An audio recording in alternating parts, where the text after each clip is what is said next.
So where do we use social presencing theater, and in particular kind of the practice you are going to see in a few minutes from now? We use it in the co-sensing space, which the same activity we talked about before the break. And co-sensing basically is two things. Number one, you have to take a deep dive into the front line and the periphery of the system. You do that in a million different ways, kind of a million different methods for that. But that's only part one. Part two is you come back together as a team and then you make sense together of all the different kind of golden nuggets that you return with. Now, what are the methods you can use for this collective sense-making? There is like systems thinking, there's scenario thinking, there's a bunch of other useful methodologies. But in our practice, and we use kind of all of them in different contexts, but what we are more and more gravitating towards is using social presencing theater. For two reasons, as far as I am concerned. One is that it makes particularly visible the deep transformation structure of a social field, which otherwise you often tend to miss. And number two, it's fast. It doesn't take weeks or months. Time is money. We don't have money in our projects. We all know the problem, right? So we have like a finite amount of time. How can you use that finite amount of time to have deep impact? Well, social presencing theater, in our experience, is a methodology that in a relatively short amount of time allows you to crystallize the essence of all this research that went on before in a particularly effective way. And for example, in China, I remember kind of having gone with a cross-sector group, but many from the public sector. Through learning journeys, they went through prototyping initiatives. They did a lot of then sensing journeys with all the stakeholders they wanted to engage, and then they make sense of that and kind of revise the way they wanted to run their prototype. And it all felt wrong, right? So it's all the right things on paper, but it didn't feel like really transformative. It's like the old mindset, basically.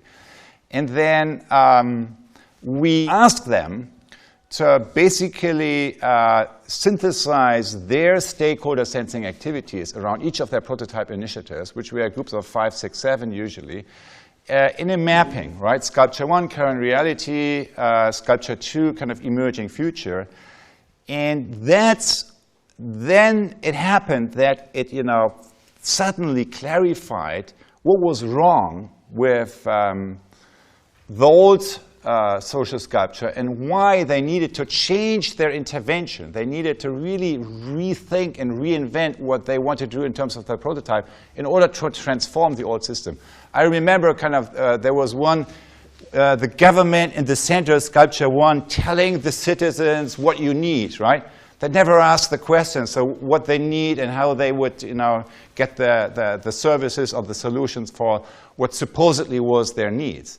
While in the Sculpture 2, kind of this central structure of the government and all the disempowered people was more moving to the periphery and holding the space for the other stakeholders to more directly interact and listen to each other and interact and co-create around these needs that got clarified that way. So that's like a simple example.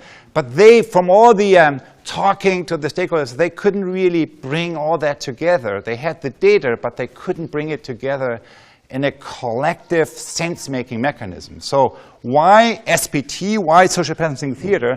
Because it gives you immediately, and this thing doesn't take longer than 60 or 90 minutes, immediately you have a collective language and a collective perception of what's wrong and broken with the current system and what are potential pathways of moving it into a different direction.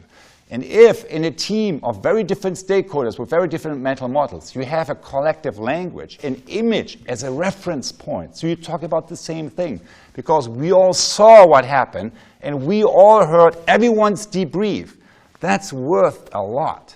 Because it's like, when you build a house, you have a firm ground to build something on. If you have this perception, I have another one, we have like, sand, kind of, it's moving. We have nothing firm to build, to construct a shared building on. So it's worth a lot, this kind of foundation. And that's exactly what social presencing theater does.